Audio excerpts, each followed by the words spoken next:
Noite. Então, boa noite a todos. Vamos dar início ao nosso estudo de hoje. Primeiramente, vamos fazer uma oração inicial, né? Vamos fechar os nossos olhos. Vamos pedir muita luz, muita graça. Vamos pedir muita proteção ao nosso Pai Ogum, né? Nossa semana que acabou de começar e que tem muito para acontecer. E que Pai Ogum seja o nosso protetor, seja o nosso guia, seja aquele que nos direcione e nos mostre os melhores caminhos a seguir. Pai nosso que estais no céu, santificado seja o vosso nome. Venha a nós o vosso reino, seja feita a vossa vontade, assim na terra como no céu. O pão nosso de cada dia nos dai hoje, perdoai as nossas ofensas, assim como nós perdoamos a quem nos tem ofendido. Não nos deixeis cair em tentação, mas livramos de todo mal, que assim seja.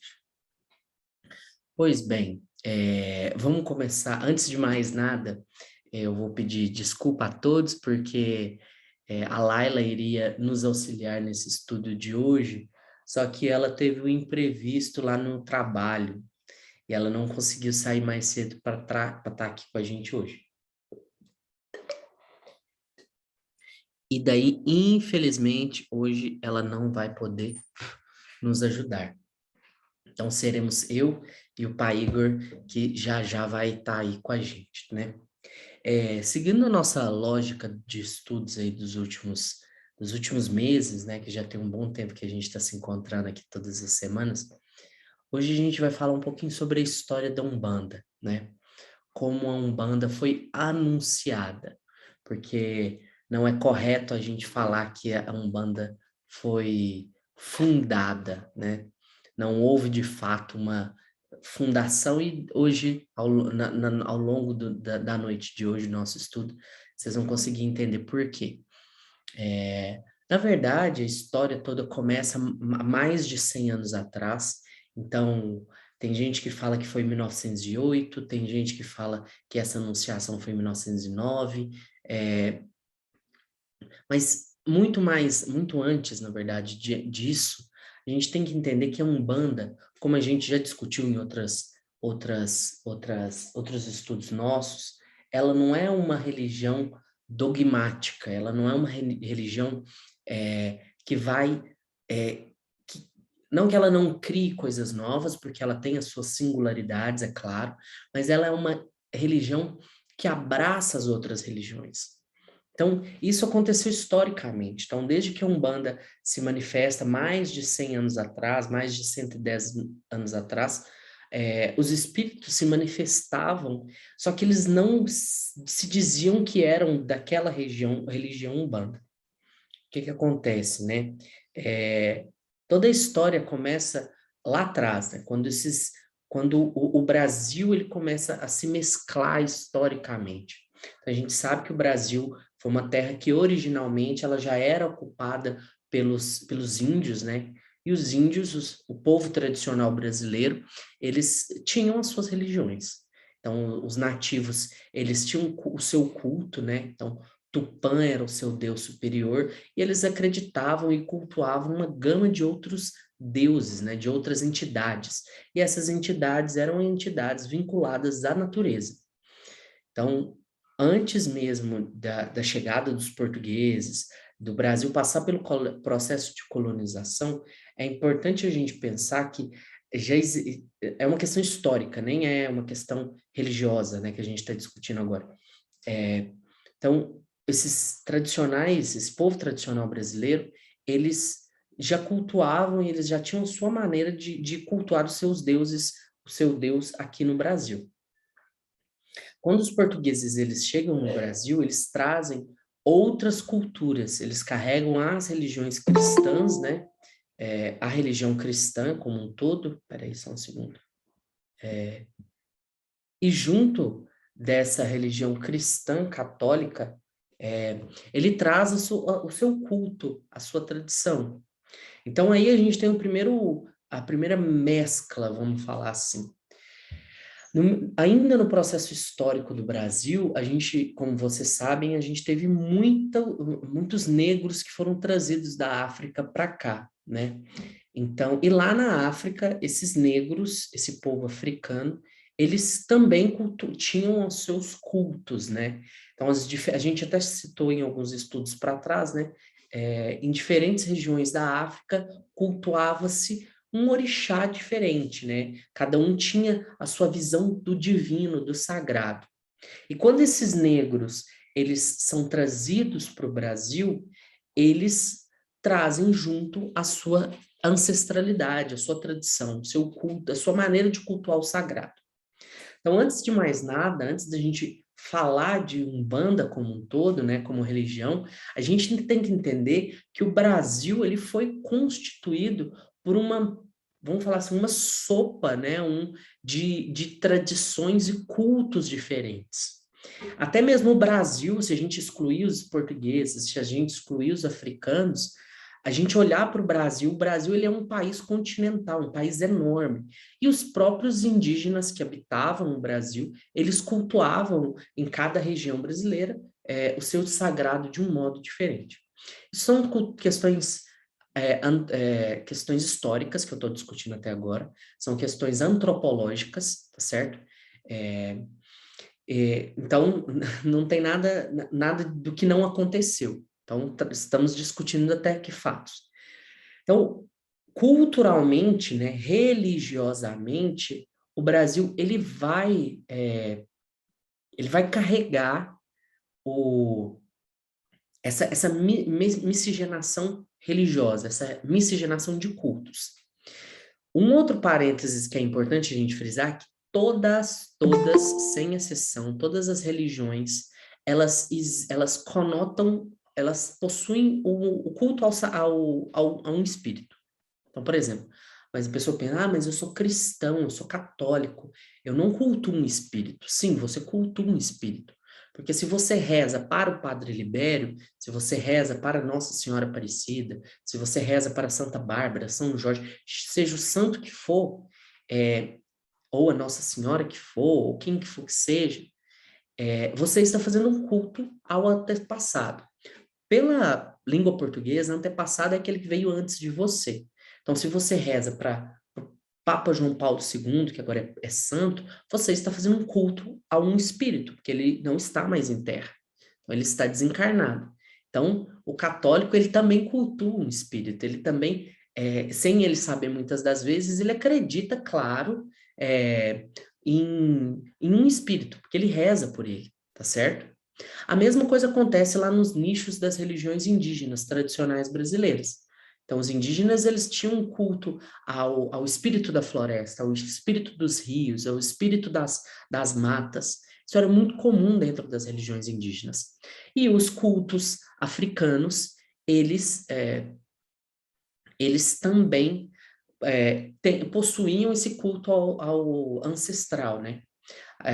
Um exemplo clássico disso é, por exemplo, o Xangô. Xangô, que a gente vai discutir mais para frente, não hoje, isso é só um parênteses para vocês entenderem como o culto ao ancestral ele existia. Xangô, que na Umbanda a gente cultua como um orixá, no Candomblé também, e dados históricos apontam que existiu há mais de 5.000 anos atrás, um rei na África que se chamava Xangô. Então, o culto e ele foi um rei, né, muito bom para a sua população. Então, por isso, ele foi muito cultuado, né? Não que aquele rei Xangô se transformou no orixá Xangô, mas o que que acontece? O nome Xangô começou a ser utilizado. É a mesma coisa da gente pegar Jesus. Jesus foi um e quantas outras pessoas no mundo se chamam Jesus? Nem todos os Jesus são aquele Jesus filho de Maria, né? Enfim, nos cultos africanos também existiam esse culto ao ancestral, esse culto ao que tinha vindo antes, ao culto ao espírito, né? Então, todas as religiões, elas querendo ou não, elas vão cultuar o ancestral, elas vão cultuar elementos marcantes da natureza, independente de onde elas forem. E o Brasil, ele foi um país que nasceu dentro dessa mistura. O Brasil foi um país que cresceu nessa miscigenação étnica, cultural, religiosa, né? E isso, claro, reflete na Umbanda. Então, tendo em vista essa primeira introdução, e eu sempre gosto de falar de fatos históricos, porque nada é por acaso, na verdade, um fato sempre desencadeia 30 mil outros fatos, e assim sucessivamente. A gente tem que pensar que todas as religiões, antes da Umbanda existir, há mais de 100 anos atrás, existia-se o culto ao espírito, ok? E naquela época, a única religião que, de fato, é, tinha um dogma e possuía uma organização para conseguir compreender e se comunicar com os espíritos era a religião espírita. Então, o espiritismo tinha-se o contato com esses espíritos. Porém, a gente já até falou isso mais ou menos lá atrás, em alguns outros estudos, o espiritismo possuía uma visão de evolução espiritual muito engessada e muito errônea, certo? Dentro dessa visão espírita, eles não acreditavam que indígenas, que escravos e que outros espíritos que tinham se desencarnado há pouco tempo, a tempo histórico, né, pouco tempo histórico, eram capazes de se manifestar e trazer uma palavra de amor e de caridade. E é por isso que a gente sempre fala que a Umbanda, ela já existia antes mesmo da anunciação da Umbanda, lá em 1908, mais ou menos. Porque espíritos de caboclos, de pretos velhos e outros espíritos já se manifestavam em casas espíritas, em fundo de quintal da rezadeira, porque isso era muito comum, né? A gente que é de Bom Despacho, a gente, fulano é rezadeira. Antes, né, da Umbanda, antes de ter vários terreiros igual a gente tem hoje, isso era muito comum no Brasil. Então, no fundo de quintal de toda rezadeira sempre tinha ali um espírito se manifestando. O espírito de um preto velho, de um caboclo, de um herê, de um cigano, talvez. Só que esses espíritos, eles não, muitas das vezes, eles eram vistos de forma inferior, né? Primeiro, porque dentro do espiritismo, eles eram vistos como espíritos inferiores que tinham se desencarnado há pouco tempo histórico, né? E como eles tinham se desencarnado há pouco tempo, historicamente, e se a gente está falando em 1900, então a escravidão acabou em 1888, então o dogma espírita acreditavam que eles não podiam se manifestar, eles não tinham se evoluído, eles não tinham tido o tempo necessário para atingir uma evolução espiritual. Né? De 1888, né, quando acaba a escravidão, né, na verdade, de fato ela não acabou, até hoje a gente tem resquício disso, e então isso era 1900, era muito recente, né? O Brasil ainda vivia num período, numa sombra colonial, né? Então ainda existiam os grupos indígenas que eram menosprezados, sendo que a gente tem até hoje, os grupos de escravos negros, africanos que eram menosprezados, e que a gente tem até hoje, mas naquela época era muito mais intenso, né? Era muito mais comum, na verdade, não que hoje não seja intenso. Enfim, então esses espíritos, quando eles se manifestavam em casas espíritas, eles falavam, não, você pode ir embora. Ô, preto velho, ó, você não tem capacidade de se manifestar aqui na minha reunião espírita, porque você é um ex-escravo, então você não é capaz, você não é devidamente evoluído. Então, é uma coisa muito... era uma visão muito errônea, né? Naquela época, eles não tinham o conhecimento que hoje a gente tem da Umbanda e desses espíritos. Ô, pai. Oi, diga, senhor Marcos Azevedo. Boa noite. Quanto tempo, hein, que eu não puxo a orelha? Quanto tempo? E eu entendo também que eles interpretavam que os negros, os índios, eles não tinham conhecimento cultural e intelectual para passar algum conhecimento naquela época. Eles entendiam dessa forma também. Perfeito. E olha que você veio da casa espírita, não foi? Eu tive uma passagem por lá, sim. Então, olha só, e de fato, né, eles achavam que quem não, porque a doutrina espírita, ela é carregada de livros, né, e livros que muitas das vezes é difícil de interpretar, né, é o livro dos espíritos, que a gente vem discutindo, né, o livro dos médiuns, eu acho que tem alguns outros que eu sempre esqueço, você lembra, Marcos? É o livro dos Espíritos, o Evangelho segundo o Espiritismo e o livro dos médiuns, os 3 livros básicos da doutrina. Isso, os 3 livros básicos, exatamente. Eu esqueci do Evangelho segundo o Espiritismo.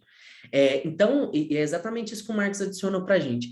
Eles achavam que quem não tinha o domínio desses 3 livros não tinha capacidade, né? Não tinha não tinha a ciência, né? Mas os pretos velhos e os caboclos, eles vêm mostrar que a vida ensina tal qual um livro, muitas das vezes, né? Então, é importante frisar que a Umbanda, ela já pairava, né, o Brasil, né? Já os espíritos já se manifestavam. Porém, os espíritos, eles não estavam organizados. Pelo menos eles não estavam não estavam organizados na matéria.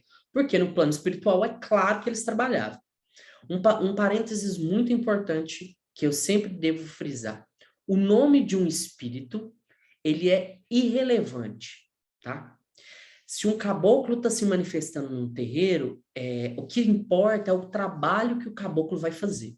Se um preto velho está tá manifestando num terreiro, o importante é o trabalho que aquele preto velho está ali para fazer. O nome vai indicar algumas coisas, porém não é a base do trabalho. Porque o que que acontece? A gente tem uma concepção de tempo linear. Essa nossa concepção de tempo linear é errada, porque a gente não, o passado e o presente não existem. Então são 2 janelas temporais que a gente só tem ideia. Então, por exemplo, agora são 9h20. Daqui 10 minutos vai ser 9h30, e aí o nosso futuro já vai ser o presente que virou passado. Então o tempo não existe. Então essa ideia de você encarna, você vive encarnado, você morre, você evolui, sim ou não? Então não tem como a gente distinguir isso, né? O tempo para nós encarnados, ele é muito difícil de compreensão. Enfim. Então, a Umbanda, ela já existia, né? Esses espíritos já estavam se manifestando em vários fundos de quintais, em várias casas espíritas, e até mesmo em alguns locais onde o candomblé já se manifestava, né? E até que um belo dia, um jovem, né, a Umbanda, ela nasceu com um jovem, certo? Um parênteses, antes que eu esqueça. Essa palavra Umbanda, ela vem da região da Angola, do que hoje é Angola, né? Esses negros que trouxeram essa palavra, né, Umbanda, ela, na tradição, tá? Ela conota a magia de cura, né? Mas também essa palavra umbanda é uma banda só, né? Ou seja, todo mundo junto, uma coisa única, tá certo? Então, o que que acontece, né? Um jovem rapaz, né? O Zélio Fernandinho de Moraes, que era carioca. Então, vejam que a Umbanda, ela nasce no Rio de Janeiro, né? Em Niterói, para ser mais específico, mas ela já acontecia em várias partes do Brasil. A galera lá do Nordeste, elas já manifestavam espíritos que hoje se manifestam na Umbanda, então já manifestava caboclo, já manifestava preto velho, já manifestava baiano, já manifestava um tanto de espírito que muitas das vezes não tinha um nome para aquilo, né? Era uma manifestação de espírito. No norte a mesma coisa, no sul do Brasil, no sudeste. E naquela ocasião, o Zélio Fernandinho de Moraes, que era um jovem, né? Ele era novinho, se não me engano, ele tinha 17 anos, alguma coisa assim do gênero, né? 16 anos, tá? Ele já começou a ter alguns casos de mediunidade. Então, ele já tinha problema, né? Entre aspas, claro, de mediunidade. Naquela época, acharam que o menino tinha problema mental mesmo, procuraram médicos e não deu muito certo, tá, né? Nessa história, né, que a família estava confusa, o menino com 16 anos de idade, no dia 15 de novembro, né, que está chegando, né, daqui uns dias, os pais levaram o filho na Federação Espírita de Niterói, né? Quando eles chegaram lá, o, o, o Zélio, ele incorporou, e nessa ocasião, ele incorporou um espírito de um caboclo, né? Na manifestação do Zélio, ele trouxe diversas informações que são assim, que a gente podia assim, ficar horas e horas discutindo sobre, tá? Eu vou pegar o diálogo que foi feito, é o seguinte. Tananã. Tá, o Zélio incorporou, né? E na ocasião, ele... Ó, tendo-se iniciado uma estranha confusão no local, ele incorporou um espírito e, simultaneamente, diversos médios presentes apresentaram incorporações de caboclos e pretos velhos. Advertidos pelo dirigente do trabalho, a entidade incorporada no rapaz perguntou. Então, ele chegou na Federação Espírita, né? Ele incorporou e junto outros espíritos de caboclos e pretos velhos incorporaram. Então, imagina entre aspas, o caos que deve ter gerado no local. E aí o caboclo das Sete Encruzilhadas, ele já incorporado no Zélio, perguntou: por que repelem a presença dos citados espíritos, se nem sequer se dignaram a ouvir suas mensagens? Seria por causa de suas origens sociais e da cor? E nessa ocasião, um médium vidente, ao ver a luz do espírito e que irradiava, perguntou: por que o irmão fala nestes termos, pretendendo que a direção aceite a manifestação de espíritos que, pelo grau de cultura que tiveram quando encarnados, são claramente atrasados? Por que fala deste modo, se estou vendo que me dirijo neste momento a um jesuíta e a sua veste branca reflete uma aura de luz? E qual o seu nome, meu irmão? Então, na verdade, quando o que eles perguntaram pro caboclo das Sete Encruzilhadas foi por que eles tinham que aceitar esses espíritos que dentro da doutrina espírita eram considerados atrasados, né, não evoluídos, e por que ele se manifestava, né, ele dizia que ele era um caboclo, só que na verdade o que ele via era de um padre jesuíta. E aí a resposta para mim é o melhor tapa de luva, assim, possível. E aí, os Sete Encruzilhadas... Oi. O espanhol Frei Gabriel de Malagrida. Isso, né? Depois, qual que é o livro que traz a... Ele fala, não lembro se ele fala. Sim, ele fala. Ele passou pelo Brasil, no Nordeste do Brasil, ele trabalhou no Nordeste do Brasil, é jesuíta, mas na realidade ele era um espanhol. Isso, o próprio Caboclo Sete Encruzilhadas, depois, com o tempo, ele próprio diz qual que é o nome dele, né? Mas é isso, e é bem isso que você falou, né, Marcos? A pergunta do cara, né, do médium espírita foi bem isso, né? É a questão cultural, né? Porque o irmão fala nesses termos, pretendendo a direção aceite uma manifestação de espíritos que pelo grau de cultura. Então, isso era muito importante. E se a gente for parar para pensar, né, no Brasil, naquela época, quem estudava era a alta monarquia, quem tinha dinheiro. Então, às vezes, para ler um livro era uma coisa impossível. E aí a resposta dos seus Sete Encruzilhadas.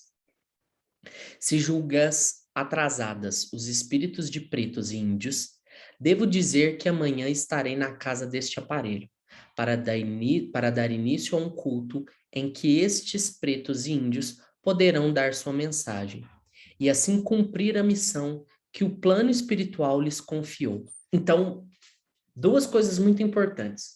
Com essa fala dos Sete Encruzilhadas, a gente consegue ver que, na verdade, a Umbanda ela foi anunciada. Quando o caboclo das Sete Encruzilhadas ele fala isso, ele fala, ó, amanhã vai começar, tá? E mais importante, ele organiza, entre aspas, né, no plano material, as manifestações que já estavam acontecendo pelo Brasil, né? Então, muita gente praticava Umbanda, muita gente já cultuava caboclo e preto velho no Brasil inteiro, sem saber o que era aquilo, era espírito, né? Continuando a fala de seus Sete Encruzilhadas. Será uma religião que falará aos humildes, simbolizando a igualdade que deve existir entre todos os irmãos, encarnados e desencarnados. E se querem saber meu nome, que seja este, Caboclo das Sete Encruzilhadas, porque não haverá caminhos fechados para mim. Então ele fecha assim, com chave de ouro, né? Porque ele fala justamente o que a Umbanda vai se propor? Que é o amor e a caridade, né? É uma religião que trata e convive com os humildes. Tanto que hoje, se a gente vai num terreiro, a gente vai ver que as pessoas que frequentam aquele local são de diversas classes sociais. Desde a pessoa mais rica do mundo até a pessoa mais pobre do mundo, quando chega num terreiro, ela vai ser bem atendida, ela vai buscar aquilo que ela alcança, se for de merecimento dela. E aí o Sete Encruzilhadas, ele fecha o discurso dele, vamos falar assim, dizendo o seu próprio nome, né? Caboclo das Sete Encruzilhadas, porque não haverá caminhos fechados para mim. Essa fala é muito importante para aquelas pessoas que estão ali, justamente porque simboliza o nome Caboclo das Sete Encruzilhadas é carregado de informação. Se a gente for parar para pensar, o caboclo, né, que representa esses espíritos que representam os caboclos, os índios, os nativos brasileiros, ou seja, o primeiro povo que estava aqui. E quando a gente pensa em sete encruzilhadas, a gente pensa em várias possibilidades. E é por isso que os sete encruzilhadas têm esse nome. Porque ele foi um espírito que veio para abrir caminhos para essa religião. Continuando, né? Aí o médium ainda perguntou: julga o irmão que alguém irá assistir a seu culto? E o sete encruzilhada responde: colocarei uma condessa em cada colina que atuará como porta-voz, anunciando o culto que amanhã iniciarei. Então, o que ele fez, né? O plano espiritual se organizou todo para que aquelas pessoas elas fossem à casa do Zélio e para que os espíritos pudessem se manifestar. Tem uma informação aqui, eu vou ler para vocês. Ó. No dia 16 de novembro de 1908, na rua Floriano Peixoto, número 30, Neves, em São Gonçalo, no Rio de Janeiro, aproximando-se das 8 horas, estavam presentes os membros da Federação Espírita, parentes, amigos e vizinhos, e do lado de fora, uma multidão de desconhecidos. Pontualmente às 8 horas, o Caboclo das Sete Encruzilhadas desceu e, usando as seguintes palavras, iniciou o culto. Aqui inicia-se um novo culto, em que os espíritos de pretos, velhos africanos, que haviam sido escravos e que desencarnaram, não encontraram campo de ação nos remanescentes das seitas negras, já deturpadas e dirigidas quase que exclusivamente para os trabalhos de feitiçarias. E os índios nativos da nossa terra poderão trabalhar em benefício dos seus irmãos encarnados, qualquer que seja a cor, raça, credo ou posição social. A prática da caridade, do sentido do amor fraterno, será a característica principal deste culto, que tem base no Evangelho de Jesus e como mestre sempre supremo, Cristo. Com essa fala do Caboclo das Sete Encruzilhadas, então a gente sempre pensa, então a Umbanda ela foi anunciada dia 15 de uma religião que já estava acontecendo pelo Brasil inteiro, e no dia 16, lá na casa do Zélio, quando o Caboclo das Sete Encruzilhadas traz essa fala, ela amarra tudo que o Brasil né? Porque ele fala que naquele local, aquela religião, os espíritos dos negros escravos vão poder trazer a sua mensagem, dos índios a mesma coisa, eles vão poder vir e se manifestar, e que tudo isso vai ser assistido pelo Evangelho de Jesus Cristo. Então, a Umbanda, ela é carregada dessas três grandes responsabilidades, vamos falar assim, né? Continuando, né? Aí o Caboclo de Sete Encruzilhadas. Assim como Maria acolhe em seus braços o filho, a tenda acolherá aos que ela recorrer, às horas de aflição. Todas as entidades serão ouvidas, e nós aprenderemos com aqueles espíritos que souberem mais e ensinaremos aqueles que souberem menos. E a nenhum viraremos as costas e nem diremos não, pois esta é a vontade do Pai. E foi nesse, né, é uma história muito bonita, assim, pra gente que é um bandista, né? Porque é uma religião que vem abraçar diversas outras culturas, né? E é claro que é igual eu disse, né? A Umbanda, ela é uma religião que ela foi anunciada, que já estava acontecendo no Brasil inteiro. Então, a Umbanda que acontecia lá no norte, no nordeste, quando isso aqui aconteceu no Brasil, né, em 1908, as pessoas continuaram a vida delas normal, lá no norte, lá no nordeste, lá no sul. Só com o tempo, né, à medida que historicamente as comunicações ficaram mais fáceis, né, ficou mais as notícias corriam mais rápido, que aí as pessoas, os terreiros começaram a ter nome de terreiro, né? Foi uma questão de tempo. E é claro que até hoje muita gente pratica Umbanda sem saber que está praticando Umbanda. E muita gente fala que pratica, mas não pratica. A história ela é longa, né? Depois eu vou colocar lá na nossa sala de aula uma história completa, tá? Com todos os diálogos, que é uma história muito bonita, tá? E aí, o Caboclo das Sete Encruzilhadas, ao longo durante 10 anos, ele foi viajar, ele não, né? O Zélio, ele sendo médio que incorporava o Caboclo das Sete Encruzilhadas,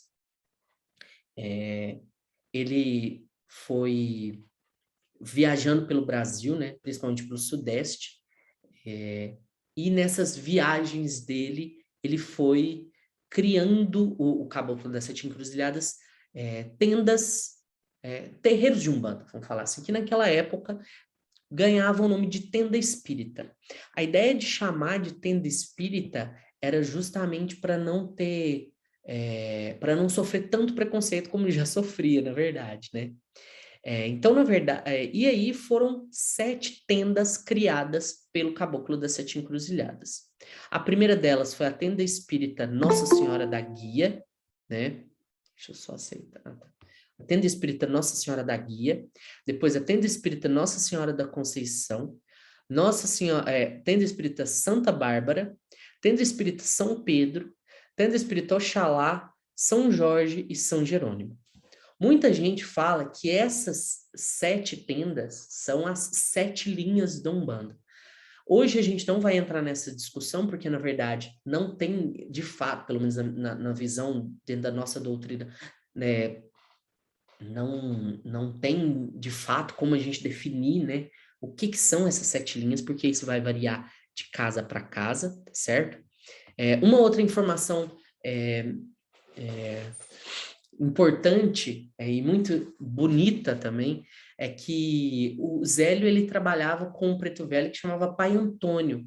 Então, Pai Antônio foi junto com o Caboclo das Sete Encruzilhadas, foi um precursor, né, da Umbanda. E Pai Antônio ele foi o primeiro a pedir um instrumento de trabalho. Então, o primeiro instrumento de trabalho de um espírito na Umbanda foi um cachimbo, né?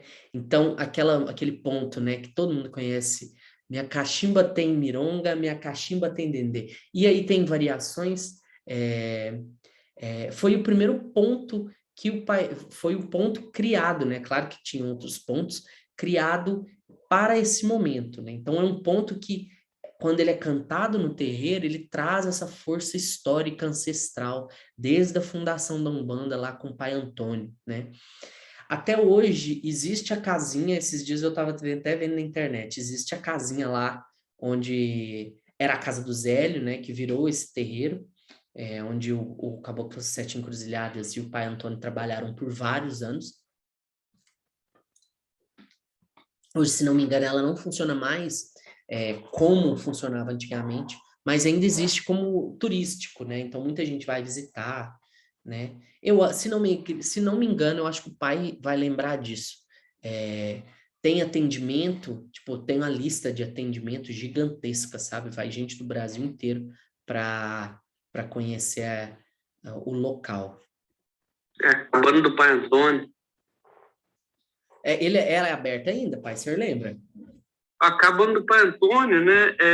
Foram as filhas do Zélio que criaram em homenagem ao Pai Antônio, e até hoje acho que ela funciona. Também tem um museu lá, acho, da Primeira Casinha. A Primeira Casinha não funciona mais, mas aí eles depois criaram, né, a Cabana do Pai Antônio. O primeiro era igual a todos os terreiros, era uma coisa mais improvisada, né? E aí, depois que veio, né, essa criação da Cabana do Pai Antônio, que aí ficou conhecida e famosa aí, e o pessoal vai lá, acho que até hoje tem, acho que tem reuniões mesmo. Ela é uma mistura de espiritismo, é mais que ter uma mesa, o pessoal senta e tem tipo um espiritismo de mesa da época. Opa, engraçado, o senhor falando aí agora, né, da cabana do Pai Antônio, o Caboclo das Sete Encruzilhadas, ele, a gente não contabiliza a cabana do Pai Antônio dentro da fundação dele, né? Porque ele criou 8 casas, na verdade, né? A cabana do Pai Antônio mais as outras 7 dos outros 7 santos. Na verdade, assim, a cabana do Pai Antônio ele não criou, né? Ela só virou aquilo ali. Entendeu? A cabana do Pai Antônio, na verdade, a cabana do Pai Antônio nem foi o Caboclo das Sete Encruzilhadas que fundou, né? Então, na verdade, o local chama cabana do Pai Antônio em homenagem ao Pai Antônio, né? Que foi esse grande precursor aí da Umbanda, né? Junto com o Caboclo das Sete Encruzilhadas, que trouxe muito fundamento na Umbanda, foi o próprio Pai Antônio, né? O Caboclo das Sete Encruzilhadas fundou as casas, trouxe fundamentos. Tanto é que quem autorizava as coisas, foi autorizando os cultos nas outras casas, eram os Caboclos das Sete Encruzilhadas. Apesar de que cada casa, né, atenda a escrita Nossa Senhora da Piedade, do Caboclo Timbiri, né, que era o chefe dela, era o Caboclo Timbiri. Então, ela foi a primeira a tocar tabaco. Não foi, né, a casa de Zé, foi lá na Nossa Senhora Piedade, na verdade, o Caboclo Timbiri. Depois foi Não foi na São a primeira Jorge? também a ser autorizada por gira de Exu, né? Que Zé também não fazia gira de Exu, não. Né? Então, o Caboclo das Encruzilhadas não fazia gira de Exu, não. Então, foi autorizando aí as outras casas, né? E por aí foi, né? Então, assim, a gente tem... Cada casa, você vai ter uma coisa diferente, né? Algumas casas ficaram mais conhecidas que a outra, né? Na verdade, a primeira que tocou tabaco não foi Nossa Piedade, a dele. A primeira que tocou tabaco foi a tenda espírita São Jorge, né? Que é a famosa tenda espírita São Jorge, que ela ficou conhecidíssima pelos pontos cantados, né? Os pontos cantados de Umbanda na tenda espírita São Jorge são a maioria que a gente canta até hoje, né? O de Caboclo, do Caboclo Sete Flecha, né? O seu Tupinambá e por aí vai, né? Um monte de... E também, né, as giras de Exu começou lá na tenda espírita São Jorge, né? Então, claro, uma tenda espírita de Ogum, né? Então, aquele que abre os caminhos. Então, ali abre os caminhos de Exu, né? Então, tem até aquele ponto, né? Ogum mandou louvar Exu, né? Então, já vem da história também da tenda espírita São Jorge, né? Tem aquele ponto de Sete Encruzilhadas também, que é bonito, que é da tenda espírita São Jorge, que somente a paz, somente o amor. É verdade, Conduz o homem ao alívio da sua tem uns dor. vídeos antigaços desse aí. Tranca-rua, seu tranca-rua, meu amigo trabalhador, na lei de Umbanda, ele é nosso protetor. E aí traz essa visão do tranca-ruas na Umbanda, né? Que o tranca-ruas não é uma entidade só de Umbanda. Tem o tranca-ruas aí em vários cultos religiosos, né? Além de outros aí, que a gente vai ter em vários cultos religiosos. Uma coisa que não é muito falada, né, na Umbanda, mas é a força do Catimbó de Jurema, né? Que, na verdade, a Umbanda tem mais Catimbó do que Candomblé, do que catolicismo, do que qualquer outra coisa. O Catimbó de Jurema é fortíssima a presença dele na Umbanda, principalmente quando aí você vai juntar a linha de esquerda, quando você junta a linha de malandro, né? Então, aí você vai ter a presença forte do Catimbó de Jurema, o culto de Jurema sagrada, né? Que é na verdade, o Catimbó de Jurema é uma mistura de religiões indígenas com o catolicismo. E aí depois pega esse Catimbó de Jurema e mistura com o africano. E aí você tem Umbanda, né? E aí você vai misturar com mais outras coisinhas. Mas o forte da Umbanda é esse Catimbó de Jurema misturado com o africano. Que o Catimbó de Jurema já é o catolicismo misturado com o espiritismo, né? Claro que você pega aí a base da Umbanda, do Caboclo Sete Encruzilhadas, quando você pega essas casas aí do Rio de Janeiro, o espiritismo, ele fala assim, altíssimo, né? A gente às vezes escuta umas bobagens na internet de mãe de santo, pai de santo, falando que Umbanda não é cristã. É uma das primeiras coisas aí que o Caboclo verdade, né? fala, é sobre o cristianismo, né? Que é na base do amor de Cristo, nas leis cristãs. Então, não faz sentido. E logo depois da fundação, né, da Tenda Espírita Nossa da Piedade, aí ele fala sobre algumas regras, né, que são poucas, mas de total importância, que é o uso do branco, né? O uso do branco não só pelo fato de Oxalá, mas sim a questão de igualdade, né? E o branco, além da questão de cores, se você estudar um pouquinho de cor, você vai ver que o branco ele emana energia, então, né, ele vai emanar energia. Então, nós médiuns estamos para emanar energia, né? E aí você vai ver o Exu usando preto, justamente, né, para absorver energia, que aí já é o Orixá Exu. Então, tudo tem um porquê, né? E aí a gente vai entrando aí a fundo da história e você vai vendo cada vez mais coisas assim, igual, por exemplo, ele colocou os pés descalços, né? Aí é um outro contexto histórico que nos meados, né, nos inícios, né, no início da década de 20 aí, né, 1900 e pouquinho, 1908, quase ninguém tinha condição de comprar um sapato ou de ter um sapato, ou quem tinha um, tinha dois. Então, como todo mundo está descalço, era uma coisa que definia muito classe social, era o calçado da pessoa. Então, a partir de... Tinha precário. Então, tá todo mundo descalço, e todo mundo de branco, né? Seja roupa de saco, né? Que é branco. Então, a igualdade de todo mundo dentro do terreiro, né? Que é Umbanda é para isso. E no Rio de Janeiro, o que acontece?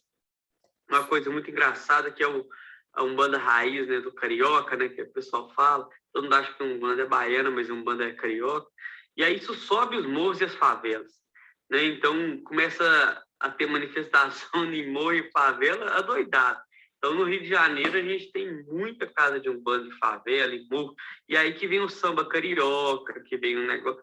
Todo esse contexto aqui falando de Umbanda, que você vai ver Bezerra da Silva, você vai ver Zeca Pagodinho, que são todos umbandistas, que falam de músicas de Umbanda, porque isso foi uma cultura de morro, né?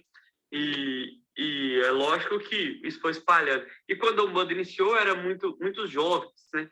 Então, assim, além do Zé ser jovem, tinha muitos jovens. Tinha 16 anos o cara, você tá doido. Quando ele fundou a Umbanda, ele já tinha 17. Uhum. Ele começou com os problemas espirituais aos 16 aos 17, que foi que ele fundou a Umbanda. Aí a gente tem várias passagens da vida de velho, né, de procurar seja de psiquiatra e exorcista, até que chega no espiritismo. E aí, quando ele chega a fundar, né, a fundar a religião e tudo mais, e já ter sua mediunidade controlada, ele vai trazendo aquilo ali, vários outros mestres também que eram jovens na época.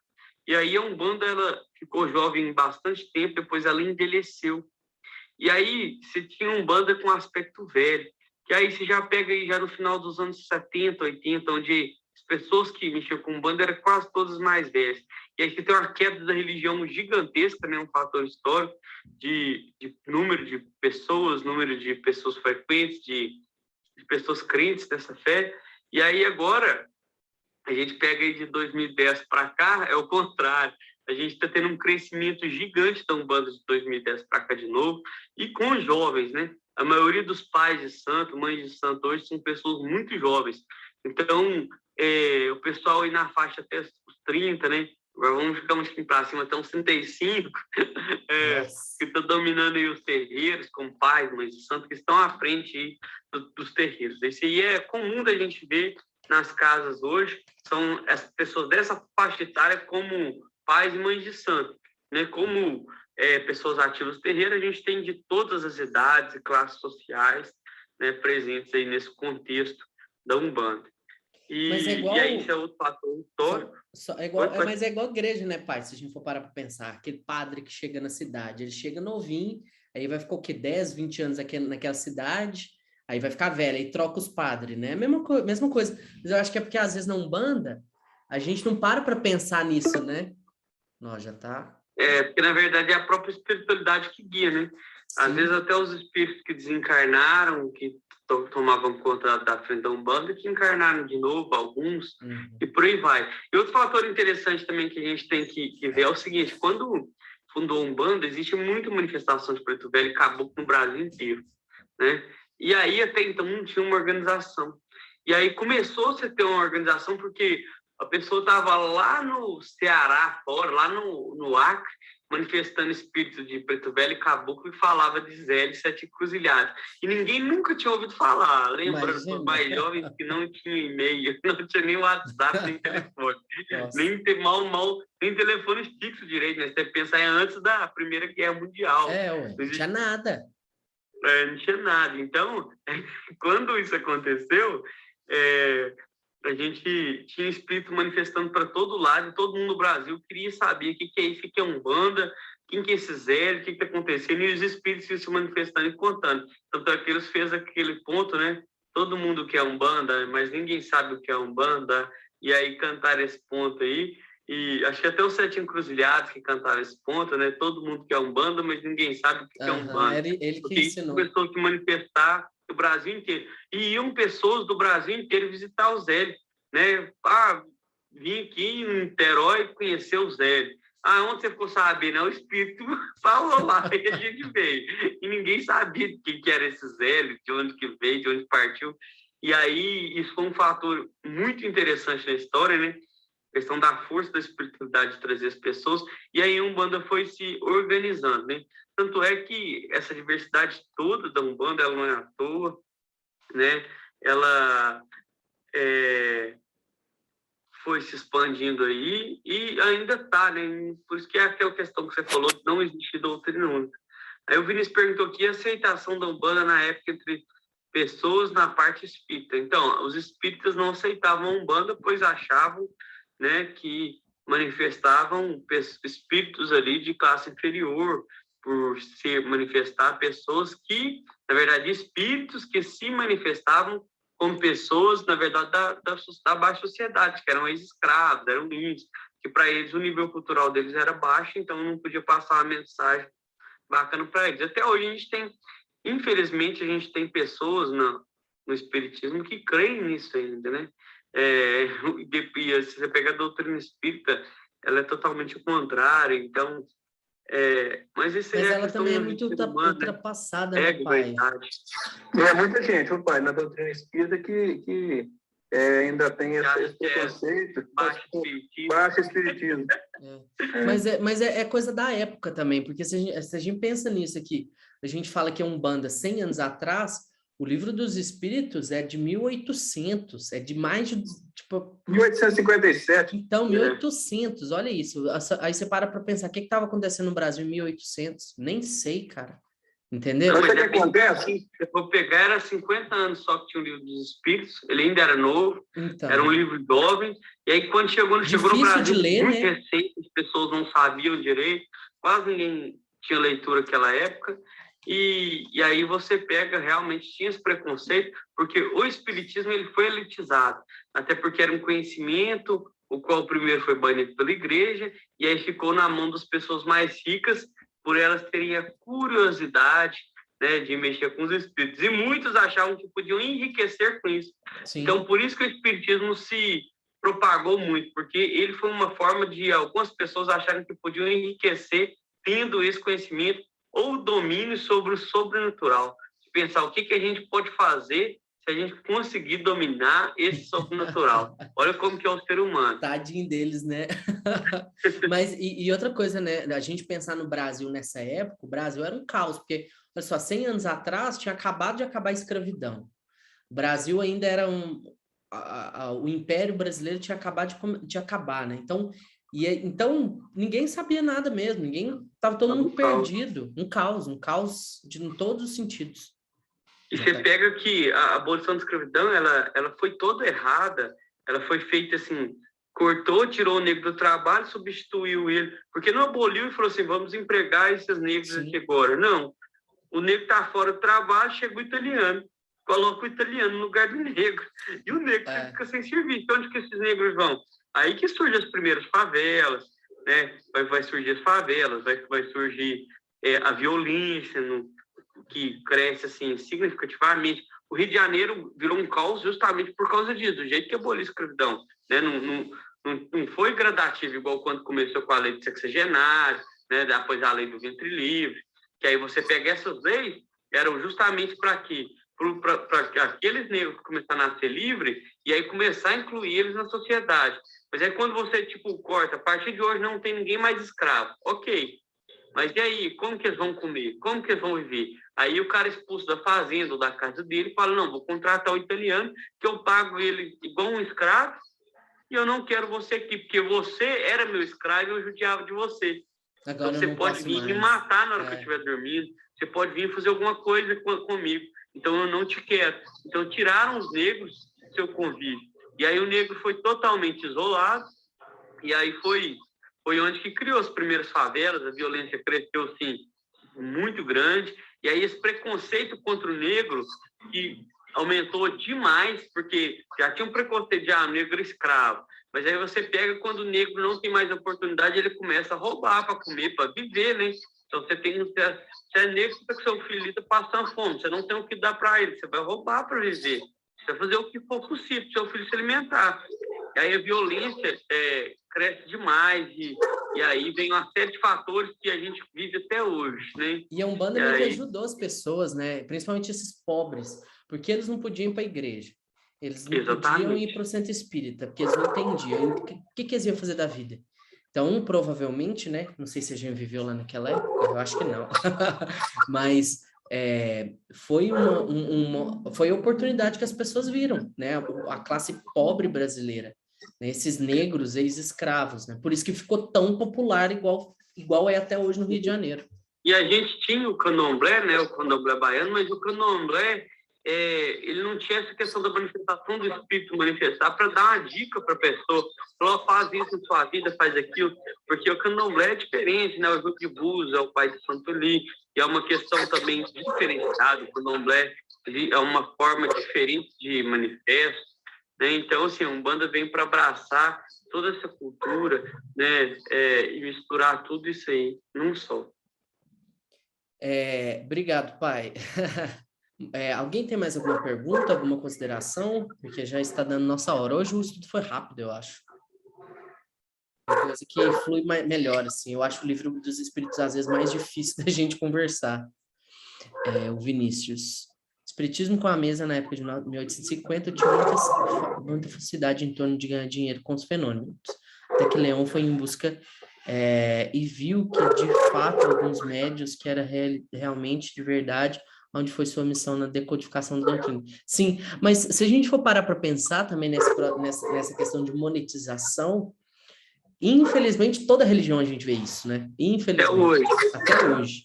Então, até hoje a gente tem gente jogando carta, lendo mão, e tudo quanto há aí. E claro que tem pessoas que realmente fazem isso, né, utilizando a espiritualidade, a magia e tudo mais, e com o intuito de ajudar alguém. Tem aqueles que fazem, que é a maioria, né, que é que prega no poste, sim, que traz pai seu amor de poste. em 3 dias, não sei o quê, né, que é para ganhar dinheiro. É da mesma forma, né? Na verdade, os tempos, apesar dos anos terem passado para frente, o ser humano ainda continua cheio de erros e defeitos, né? Sempre querendo tirar um pouquinho de vantagem. Tanto Sim. é que quando eu até falei aqui no espiritismo, alguns, né, da classe rica, eles viam o espiritismo uma forma de ganhar dinheiro, de tentar dominar esses efeitos, tentar dominar o sobrenatural, que em tese dominaria o mundo mesmo. Verdade. Pessoal, a gente vai terminar por aqui hoje. Vou fazer a oração final para a gente, porque a gente só falta um minutinho, vai encerrar a nossa gravação, nossa reunião. Então, eu vou agradecer a todos. Semana que vem a gente está aqui de novo, tá? E aí, vamos todo mundo fechar os olhos em casa, né? Vamos agradecer por essa nossa noite, que a gente aprendeu muito, a gente pôde compartilhar as nossas ideias, nossas experiências. Que a luz de Pai Oxalá chegue à casa de cada um de vocês, a cada irmão, a cada necessitado. Pai nosso que estais no céu, santificado seja o vosso nome. Venha a nós o vosso reino, seja feita a vossa vontade, assim na terra como no céu. O pão nosso de cada dia nos dai hoje, perdoai as nossas ofensas, assim como nós perdoamos a quem nos tem ofendido. não nos deixeis cair na tentação, mas livrai-nos de todo mal, que assim seja. Acabou a reunião sem as pessoas, mas estamos aqui.